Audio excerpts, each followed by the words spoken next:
I'm E.G. Marshall. I'm sure you know by now that the door you have just entered leads to a strange world, a land of forbidden fancies, peopled by giants and pygmies, kings and cobblers, saints and sinners. Happy children play in its streets, while just behind lurk iniquitous monsters. Unspeakable crimes are committed here, and acts of breathtaking valor. You are the sovereign in this place. It is the realm of your own imagination. Our story this time searches one of its deep recesses, the hidden place of fear.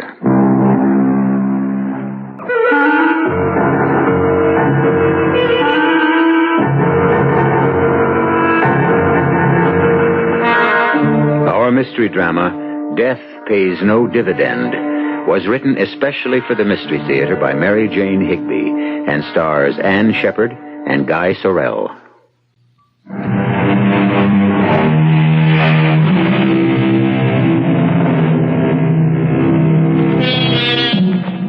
A famous traveler once said that the most important words in any language are, where is the exit? Où est la sortie? Donde está la salida? But what of the place where there is no way out, where every wall is a blank one, marked no exit? This is the circumstance of three men whose work brings them to the tip of a very small island. There was once a stockade here. It was the wall for which the street was named. Wall Street is silent now. The rush of the day has not yet descended. But 30 stories above the narrow street, footsteps echo sharply along a marble corridor. Miss Hannigan, wait.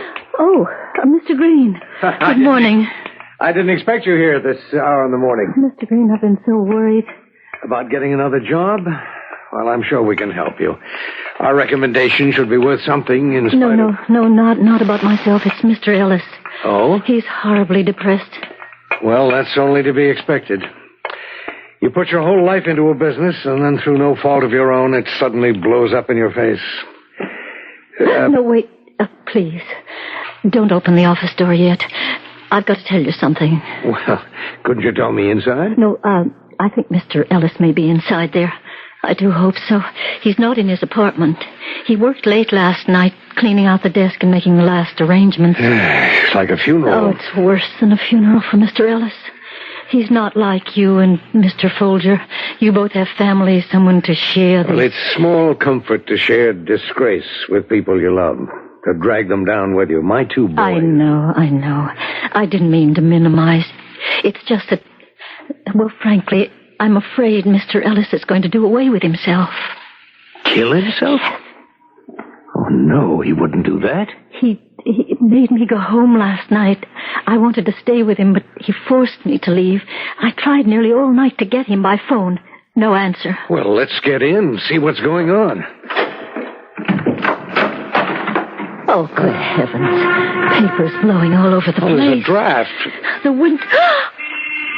Mr. Green, look. Standing on the ledge to the left of the window. Good Lord. Careful, Miss Hannigan. We mustn't startle him. He might jump. You better speak to him, but quietly. Yes. Try to sound calm. Mr. Ellis, don't do it. Mr. Ellis, please don't. Mr. Ellis, he doesn't seem to hear me. He hears you all right. Try again. Come back in, please. You may hurt somebody else if you... Mr. Ellis, listen to me. Come back. You mustn't do this. Please. It's no use. I'll try. Victor, don't do it. Listen to me. What I'm going to say is important. There's a better way. Did you hear me? There's a better way. John and I have a plan. You may be doing the right thing, Vic, but you're doing it the wrong way. Victor, get back in here. He moved. He's coming. falling in. Yes. When he gets his head to the window, grab his arm. Oh, if only he doesn't fall now. Damn narrow ledge. Oh, dear Lord, don't let him fall. Don't let him. Oh, there you are, Victor. Steady, old man. Come, Mr. Ellis. Let me go. All right. Sit down. Thank God. Close the window, Miss Hannigan. I looked down. I could have done it if I hadn't looked down. I fouled this up like everything else. I can't do anything right. Oh, don't say that. Nothing that happened was your fault.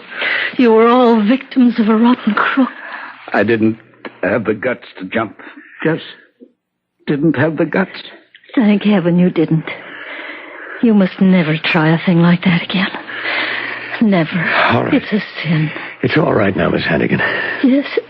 Yes, it's all right now. I'd never forgive myself. No. Calm down. Good morning. What's going on? What's with Miss Hannigan?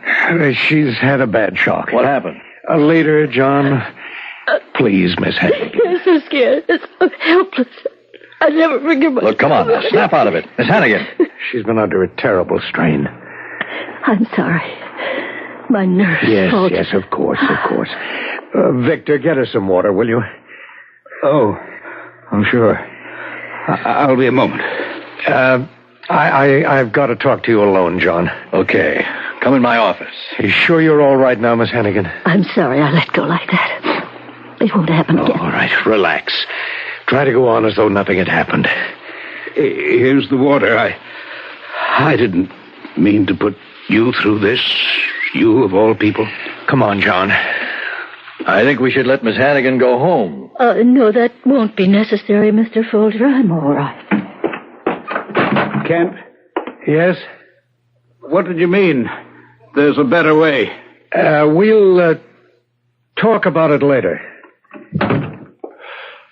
Now, what was going on? Victor tried to jump out of the window. What? He was standing on the ledge when we got here this morning. Oh, for Pete's sake. That idiot. How long was he out there? Did he draw a crowd? No. Well, I suppose somebody must have seen him, though. That fool. Well, this settles it, John. We've got to let him in on the scheme. No. Vic's too unstable. He's sure to blow it. It's the only way to keep him from blowing it. It's obvious. If word gets around that a member of the firm tried to commit suicide and then something happened to us, they'd never stop the investigation. Not until our families were starving. Damn it all, that's not going to happen. I'm going to meet my obligation to Marie. We both have obligations, John. I'm not going to leave my wife helpless. I'm going to provide for her if it's the last thing I do. It will be. Look, you don't understand Victor. His father founded this firm, and it's been Victor's whole life a sort of memorial to his father. Well, now this scandal... Well, the mood he's in, he's apt to do anything. The only way to protect the scheme is to let him in on it. Oh, you're probably right. But all my instincts are against it. Well, shall I get him in here? Yeah, I guess so. Well, I'll get him. But if he louses this up... Vic? Yes? Come in here a minute, will you?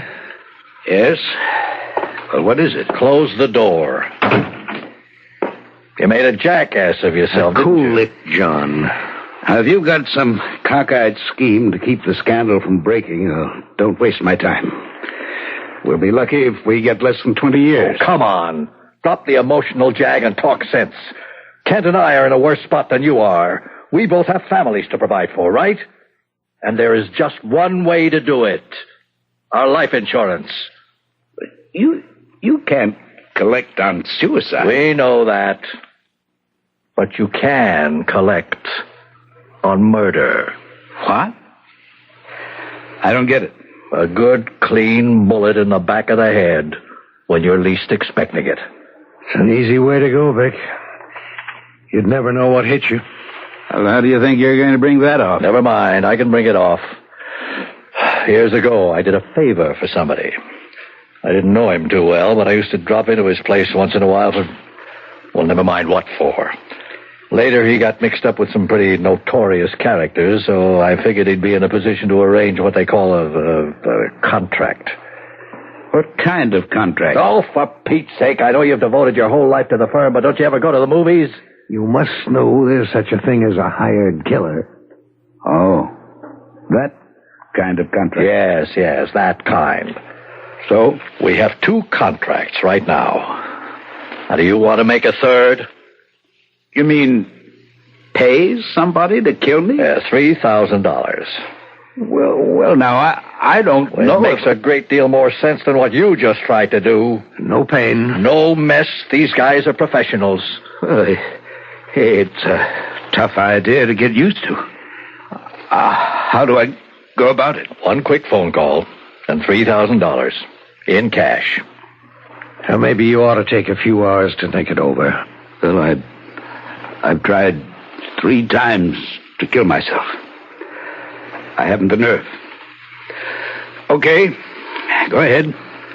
Make your phone call. You're sure? Yes. Because once I complete this call, there'll be no turning back. You understand that, Victor? You gotta be sure you want to go through with... Hello? Is Louis there? Right, I'll hold on. You sure you want me to go ahead? Yes. Louis? This is John Folger. Yes, I know. I promised not to call you again. No, we're going through with it. We, want to add another name to the shareholders. 3,000, right? Where? All 3 of us? Oh. All right. Will do. We're to put the money in a book in the 42nd Street Library. Put the book back on the shelf at exactly 5 p.m. Walk out and stand for a few minutes chatting near the lions on the library steps. And then split. Oh, they're kidding. Oh, no. They're in earnest. Deadly earnest. Why hang around on the steps? I should imagine somebody wants to get a good look at us. The killer? Yes. It would be a shame to rub out the wrong guys.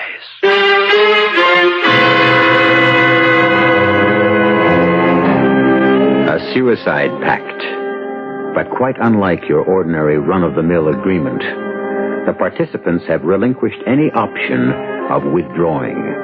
From now on, each one knows that his next move may well be his last. We'll see how they stand up under that unpleasant knowledge when we return with Act 2.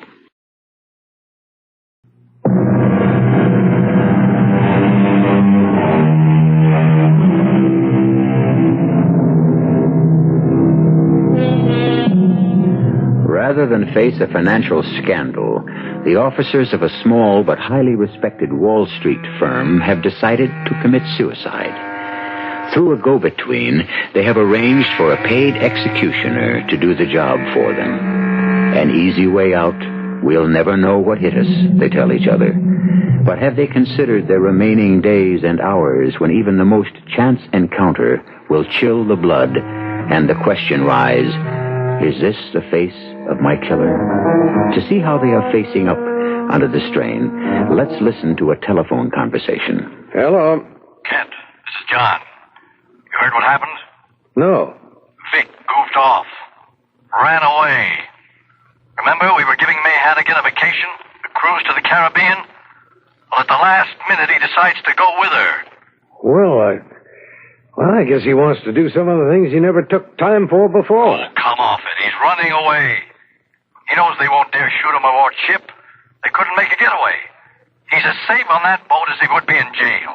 Well, what of it? They'll hit him when he gets off. Well, I was hoping they'd tend to Vic first, before they got you or me. Did you tell Louis that? I couldn't tell him anything. He made me promise never to contact him again. Louis's not part of the mob or a family or whatever they call it nowadays. They just use his place of business sometimes, meet there. What kind of business is he in? Look, I swore to keep him out of it. Now, what you don't know can't hurt Louis. Okay. Well, I wouldn't worry too much about Vic. Damn it all, I do worry. He hasn't got our motivation. Once you and I are out of the way, what's to keep him from getting the wind up and running to the police with the whole story? I don't think he can do that. There's such a thing as accessory before the fact, you know. This may look like a suicide pact to us, but to the police it's going to be murder. Oh. You mean he'd face a murder rap, huh? Well, he might. I just hope he knows that.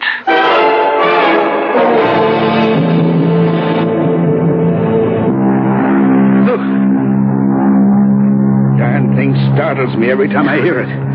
We should be used to it by now. They blow it every day at noon. I've been looking all over the ship for you. I was taking a turn round the deck. Mr. Elliot, you're shaking. No, I'm all right. Look, I'm not absolutely sure, but I think I have something wonderful to tell you. Did you hear the news broadcast this morning? No, indeed. I'm not wasting my last few days listening to... No, I didn't. Well, you know those penny gold stocks you bought a few years ago, you and Mr. Green? Penny gold? Oh, yes, the stock we bought from Harrison to help him out of a tight spot. Mm-hmm. It's worthless. Well, that company, I think it's the same company, has just made the greatest gold strike since 1849. What? Mm-hmm. Harrison's company? I went straight to the radio room as soon as I heard it. The broadcaster taped, you know, and they were kind enough to run it again for me. I have the notes I took here in my purse. Oh, dear, it's awfully windy, isn't it? We'll go inside. The President Taft Mining Corporation? That's the one, isn't it? I believe so. Yes. Here, let me get the door. Oh, that draft. That's better. Relief to get out of that wind. Now, here's what I took down. The President Taft Mining Corporation has uncovered what seems to be the lost Fortuna vein. Does that make sense to you? Yes. The Fortuna. Yes, it does.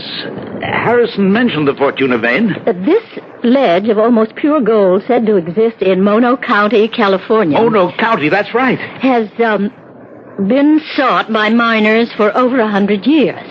The Fortuna vein, it must be Harrison's company. Well... This changes everything, doesn't it? Oh, it sure does. You can pay off the debts of that crook and his disgraceful charisma funding company. Well, if this report is accurate, we can. You have a lot of Taft stock, and with the price of gold now... Who'd ever have thought... Why, that part of California has been picked over so much, it seems impossible there'd be an ounce of gold left in the ground. We only bought it to help Harrison out. Oh, I'm so happy for you. You deserve it. Miss Hannigan, you're a jewel. Oh, Mr. Ellis, my hair.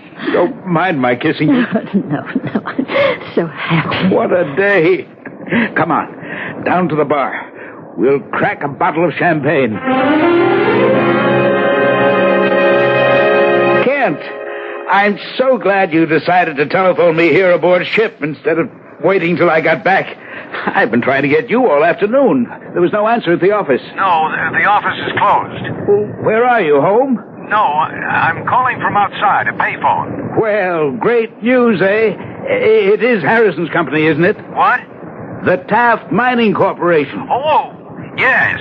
Yes, Harrison's stock has gone way up, out of sight. Well, that just about gets us off the hook, doesn't it? Yes. Financially, it looks like things can be worked out. Oh, great. Who'd ever have thought it? You got in touch with the bank and called Morgan and Benson, didn't you? Kent? Hello? Yes, I'm here. Kent. John got in touch with that man, Louis, didn't he? Called it off? Kent. Vic, that's why I phoned. Is John all right? No. You mean he didn't get to Louis? He never had the chance. Oh, when? Where? In front of his house. Just one shot, Vic. From a passing car. Just one shot.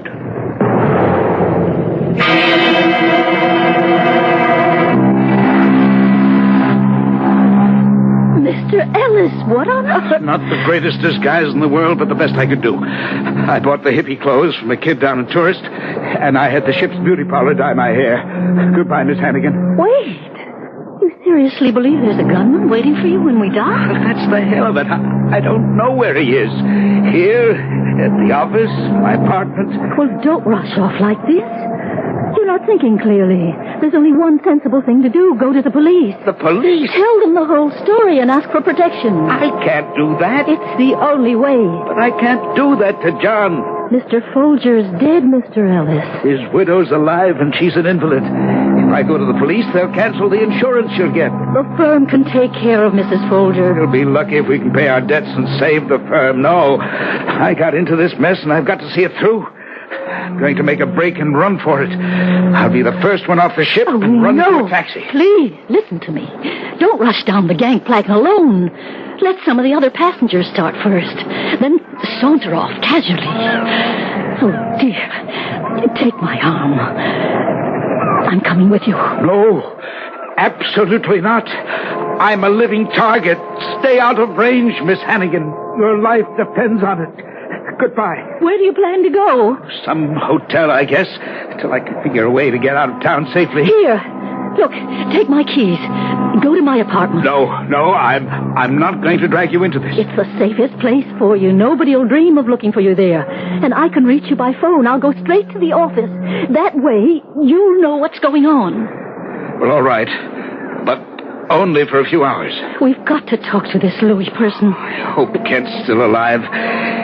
If not, you have the power of attorney I executed for you in Puerto Rico. Take complete charge until you hear from one of us again, if you ever do. Goodbye, Miss Hannigan.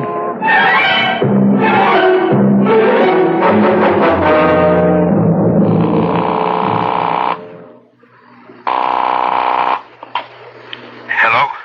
Oh, good. You made it to the apartment all right. Yes. I haven't dared open a window or raise a blind. Everything all right at the office? I don't know. I guess so. I have an uneasy feeling that I'm being watched as I sit here. You're all alone? Yes. It's Saturday, you know. I'm just getting jittery, I guess. It's hard to keep my imagination from running riot. There is one strange thing, though. What's that? One of the walls in your office is half painted. You didn't authorize the paint job, did you? Well, of course not. We're dissolving the firm. Building manager must have made a mistake. No, he says not.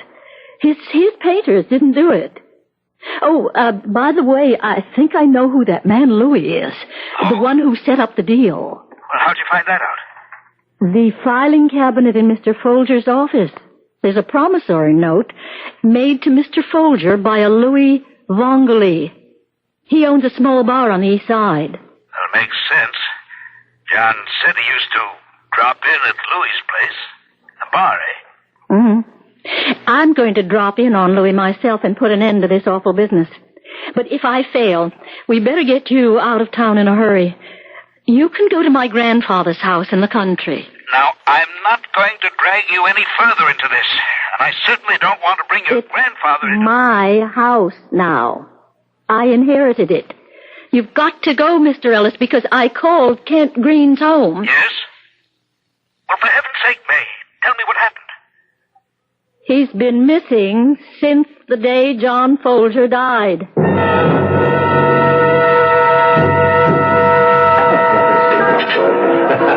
What'll it be, miss?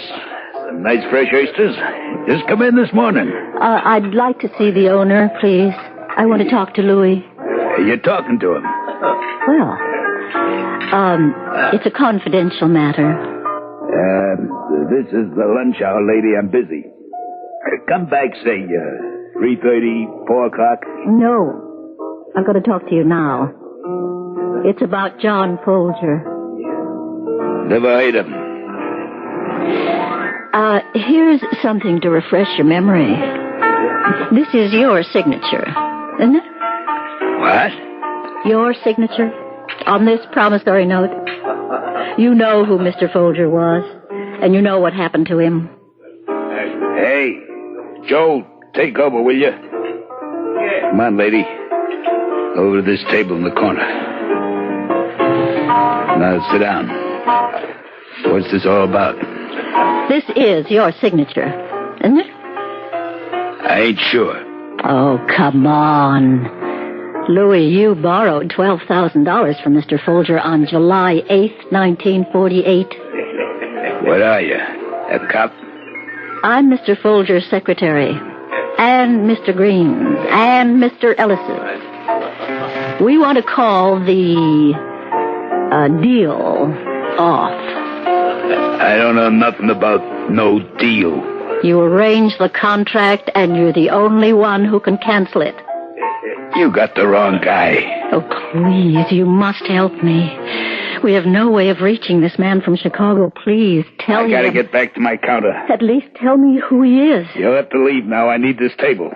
We've got to stop him. Now, for the last You're time... going to let another man die? A man who doesn't want to die because of a mistake. Like I said, this is all Greek to me.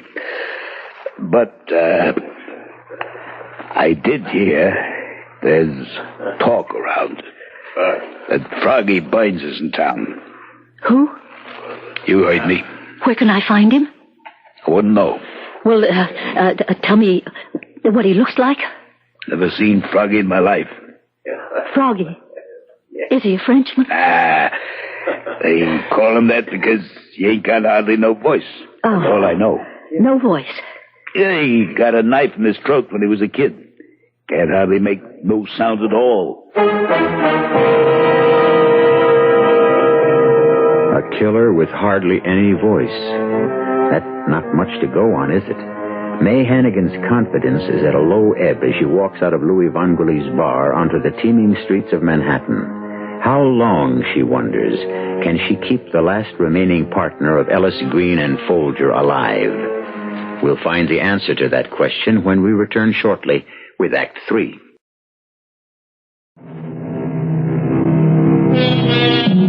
May Hannigan found herself peering nervously into every darkened doorway as she approached the garage which housed her automobile. This was a job for a private detective, she thought, not a skilled typist.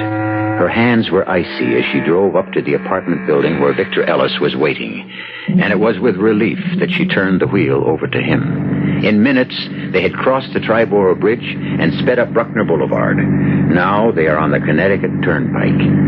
Mr. Ellis, I wish you'd let me take this whole business to the police. For the last time, no, May, no. But you're making yourself accessory to murder.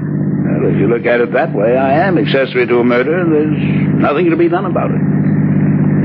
What else did this man Louis say? Nothing, except that Froggy has no voice. Well, maybe Louis will tell the mob to call it off. No, he won't contact anybody. Now that there's been one killing, he's terrified of being involved. He's frozen with fear. Poor guy. Poor guy. What he did, what you all did, was a sin. Don't you worry about that? I've got other things on my mind. That car behind us, for instance. A car? Yeah. A big one. Black, I think. It's been with us ever since we left Bruckner Boulevard. Are you sure it's the same one? Slow down a bit. You give him a chance to pass you. Okay. He's dropping back. No, he's not going to pass. No, but that truck is. It's probably all imagination. Perfectly innocent chap, no doubt, on his way home to his wife and kids. Yes, but we can't assume that. There's an exit near here. Get off the turnpike. If he follows us, we'll know. We'll know we're in trouble. Still there? No. Yes. There he is. He's after us, all right.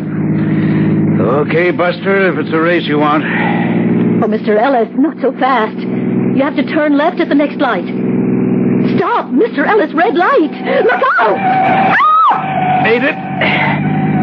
Oh, you nearly killed us both. I lost him. Yes, he stopped for the light. Doesn't prove a thing, except that he's not taking any chances on a brush with the law. Now, you pass the Veterans Hospital and the cemetery. We're going to lose him for good. Oh, look out, the van! Sorry. afraid you didn't see it. You get back on the turnpike. You turn up that hill. Is he in sight? No.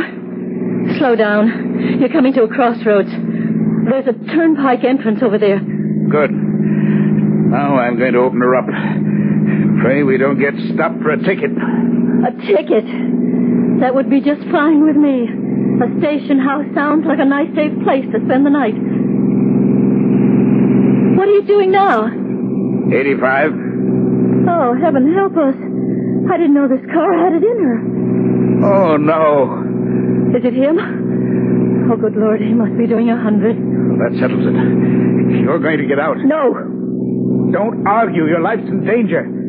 Got John from a moving car with one shot. Don't stop now. I've got to get you out of this car. It's a death trap. Not here. It's the next gas station. Lots of people. There are bright lights.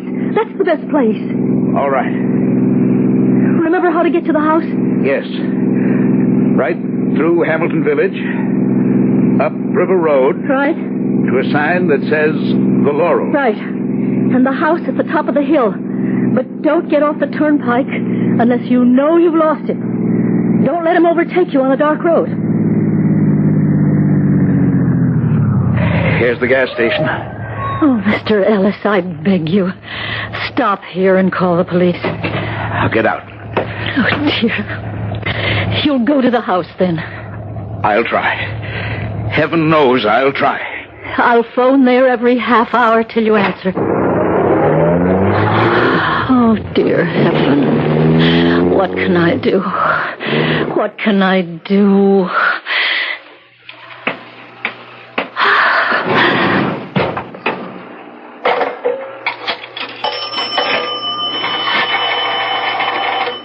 Operator, this is an emergency. Get me the Hamilton police. Hamilton. H-A-M-I. That's right. Hello? Is this the police station in Hamilton? I want to report a stolen car. My name? Hannigan. I own the house on Laurel Hill. Oh, well, hello, Sergeant Kelly. Yes, this is May Hannigan. Look, this weird-looking man, he's middle-aged, dyed hair, wearing tie-dyed pants, striped sneakers, and a sweatshirt with a pair of big red lips on the back. A real weirdo. Yes. And I think he's on drugs or something. He stole my car. Yes, that's correct. And he's got my house keys as well. He's on his way up there now. Yes? And will you send a police car to head him off? Yes. I'll be in tomorrow and press charges. Thank you. Well, that'll put him where he'll be safe for the night.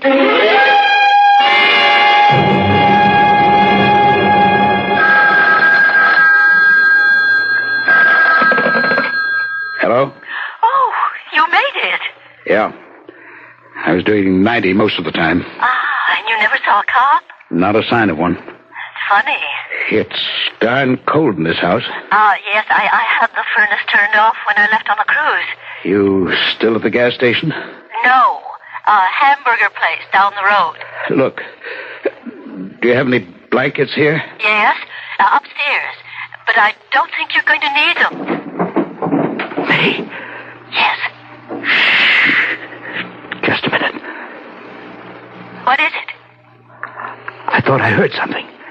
Oh, well, it's an old house full of creaks and groans. No, not like that. I've turned off the lamp. Look out the window. Isn't there a police car there? Why should there be a police car? Wait, you're sure there's no police car? Positive. I'm going back out to the garage. No. Well, for heaven's sake, don't leave the house. The moon is like daylight. I hear him. He's in the house with me. Well, don't go out. Stay inside. Oh, if I only had a gun. Grandfather's gun is there. Where? In the desk, where the phone is. Bottom drawer. But it's in a strong box with a combination lock. Victor, You're sure it's not the police? Well, of course I am. Put on the lamp again. I'll give you the combination of the lock. I'm going to make a dash for the stairs. No. You'd have to cross the open hall. Please, do as I tell you. Get that drawer open. Have you got the lamp on again? Mr. Ellis? I'm afraid to light it. Do you hear anything now? No. Keep your hand on the light switch. Turn it off if you see him and drop to the floor. Go ahead. You see the lock? Yeah. Keep calm. Don't make mistakes. 6 left. 6. 2 right. 2? My hands are sweating. 9 right. Got it. That's it. Yes, it's open. Mr. Ellis! Victor! Oh, no!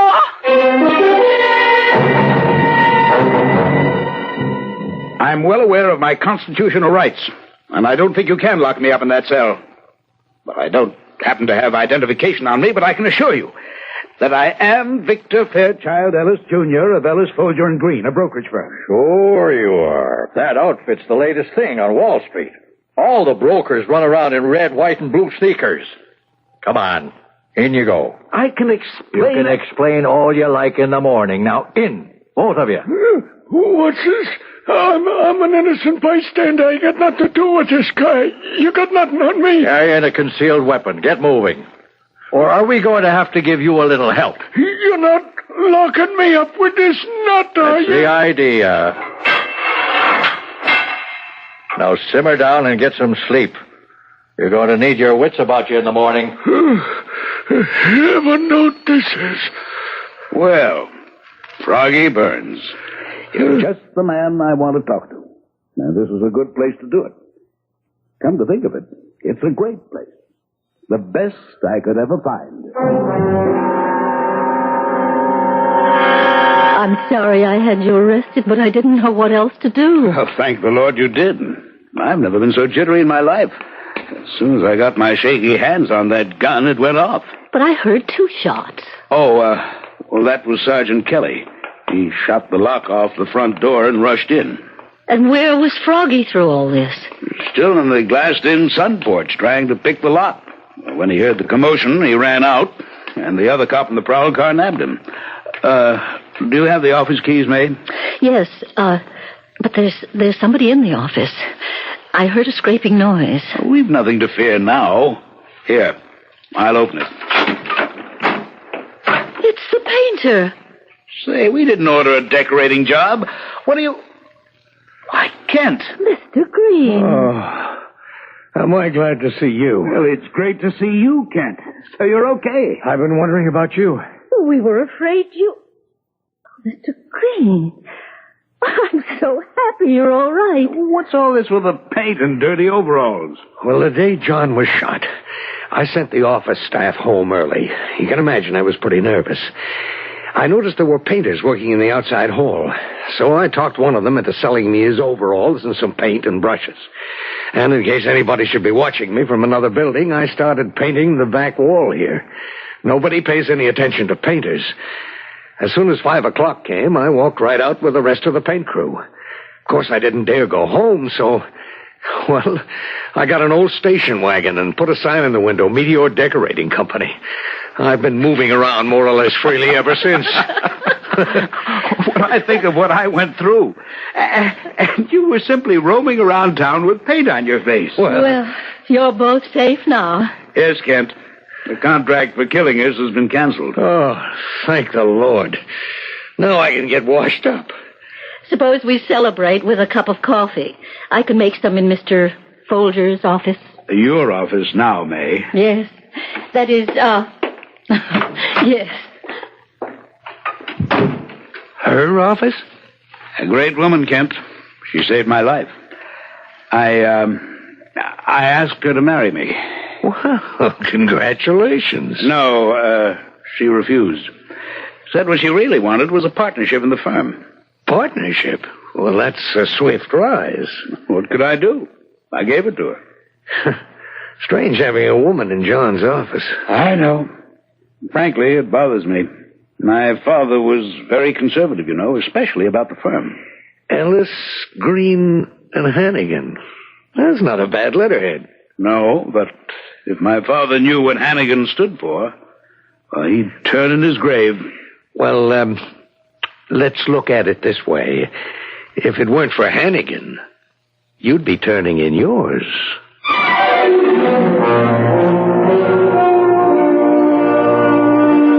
So May Hannigan accomplished two very difficult things that night.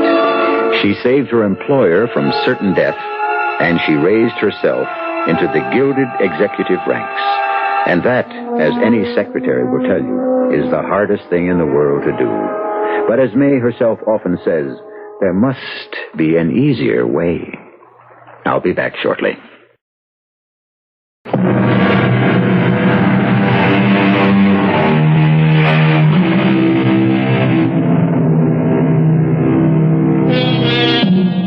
If there's a moral to our story tonight, it's this. Suicide is not even a loser's game. It's no game at all. Because death is one commodity that nobody can cheat you out of. When your option comes due, you'll cash in. In the meantime, life has a lot of surprises in store. Don't ever sell it short. Our cast included Ann Shepard, Guy Sorrell, Court Benson, and Ken Harvey. The entire production was under the direction of Hyman Brown. This is E.G. Marshall inviting you to return to our Mystery Theater for another adventure in the macabre. Until next time, pleasant dreams.